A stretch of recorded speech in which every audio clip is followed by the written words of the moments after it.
Olá, vamos ler hoje em 1 Coríntios, capítulo 14, os dons de língua e de profecia. Segui o amor e procurai com zelo os dons espirituais, mas principalmente o de profetizar, porque o que fala em língua desconhecida não fala aos homens, senão a Deus, porque ninguém o entende, e em espírito fala em mistério. Mas o que profetiza fala aos homens, para edificação, exortação e consolação. Vamos agora para o versículo 5.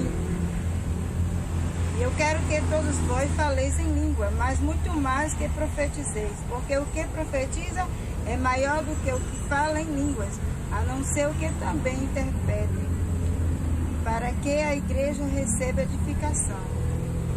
Vamos ler também aqui. Porque se eu orar em língua desconhecida, o meu espírito ora bem, mas o meu entendimento fica sem fruto. Que farei, pois? Orarei com o espírito, mas também orarei com o entendimento. Cantarei com o espírito, mas também cantarei com o entendimento. De outra maneira, se tu bem disserdes com o espírito, como dirá o que ocupa o lugar de doutor? Oh, amém, sobre a tua ação de graça, visto que não sabe o que dizes. Porque realmente das tuas bens, tu dás bem as graças, mas o outro não é edificado. Dou graças ao meu Deus, porque falo mais língua do que vós todos.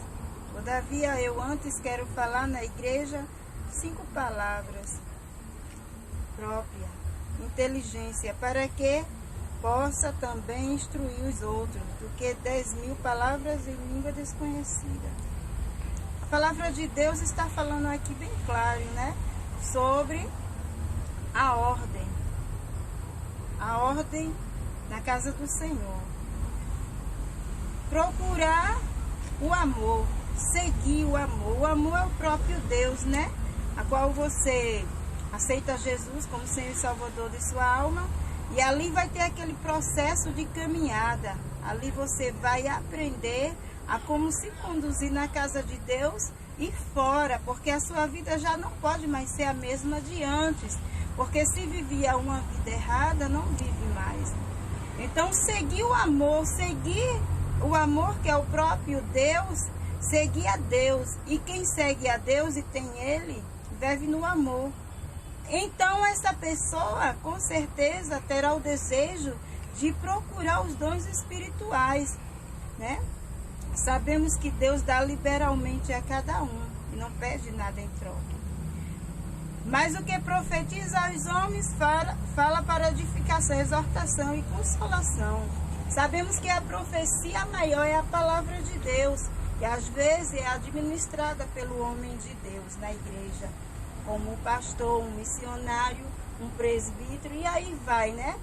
Somos a igreja de Cristo, até um irmão também pode administrar a palavra de Deus, porque os dons é Deus que dá a cada um liberalmente, conforme a gente pede e busca, e Ele ali vai liberando os seus dons.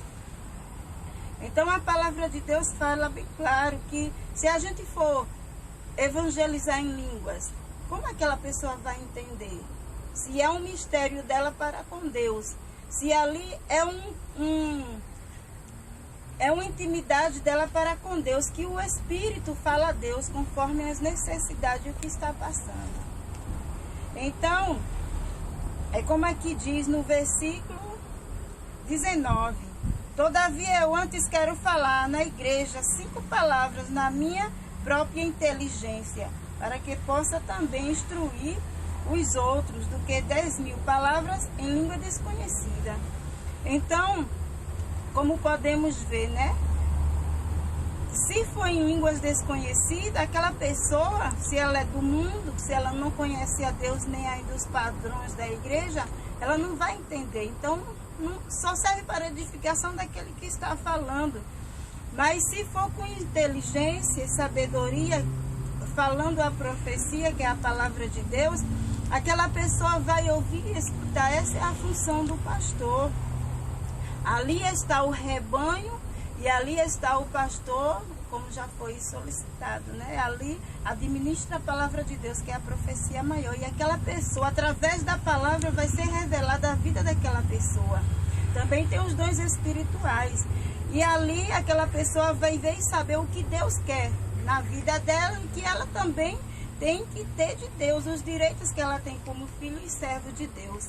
Essa é a profecia maior. Às vezes também Deus quer exortar, quer repreender, usa alguém, mas nada que venha não ser com ordem e decência, porque as coisas de Deus não é criança. Então, como a palavra de Deus diz aqui, e os espíritos dos profetas estão sujeitos aos profetas, porque Deus não é Deus de confusão, senão de paz, como em todas as igrejas dos santos. Então, o profeta, quando ele profetiza, ele tem que ter a consciência do que está falando e também do que vai passar. Eu acredito que Deus não manda toda hora, todo momento, não, porque é conforme uma necessidade muito grande na vida de um ser humano. Então, imagina se o pastor só profetizasse. Onde estaria o cantor e as outras funções na casa de Deus? Então, tudo é com ordem e decência, os dons espirituais. Mas para adquirir esses dons espirituais, a chave de tudo é o amor. O primeiro amor em buscar a Deus. Às vezes precisamos até voltar como se a gente fosse um novo convertido e começar tudo de novo. Porque não é os dons que vai nos salvar. Não é em falar em línguas estranhas que vamos ser salvos. Nem muito menos vamos ser salvos porque profetiza, porque cura, porque evangeliza, porque é missionário, é pastor, é uma pessoa muito dedicada. Vamos ser salvos por Deus, é conquistando a salvação dia após dia, como diz, que o reino de Deus é tomado à força. Mas esta palavra significa você lutando cada dia, cada manhã, cada tarde, cada noite. Então ali você consegue e conquista a sua salvação. Não é que vai à força tomar os céus, porque assim seria muito bom, tudo à força. Então todos chegariam, entrariam e faria parte. Fala no mundo espiritual, ser forte, corajoso para lutar contra as hostes espirituais do mal, principalmente contra Satanás. Guarda bem o que tem para que ninguém tome a tua coroa. É nesse lado, nesse sentido. Então, tudo com ordem e decência. O que prega, o que evangeliza, o que canta, o que profetiza. E todos são abençoados e todos estão na presença de Deus. Mas tudo com ordem e decência, como fala aqui no versículo 32 de 1 Coríntios. E os espíritos dos profetas estão sujeitos aos profetas. Porque Deus não é Deus de confusão, senão de paz. Se Deus manda falar algo para alguém, é para exortar e dar vida, não morte. Como eu já vi casos de pessoas desabafar e dizer que saiu da igreja, a família inteira, porque alguém profetizou e aquela profecia não se cumpriu. Ao saber que, às vezes, a pessoa, por não ser mandado por Deus, pode estar pecando, isso é grave. E é bom que a pessoa faça uma análise, né? Pare e pense o que está fazendo. Então, Deus não é Deus de confusão. Deus não vai dar uma profecia para uma família inteira e para o mundo. Que profecia é essa? Deus tem os seus profetas, como antigamente Samuel, tinha os homens de Deus para isso. E ali aqueles homens iam, levavam a vida e também levavam a morte. Sofriam amargamente, mas o Senhor Jesus os abençoava. E ali é um símbolo dos profetas de antigamente, né? E hoje, em funções disso, temos os pastores na casa de Deus, pastoras, temos missionários, temos homens e mulheres em funções do trabalho da casa de Deus. E é essa palavra que eu falo para os irmãos neste momento. Deus te abençoe. Eu espero que Deus tenha falado, né, ao seu coração. Amém.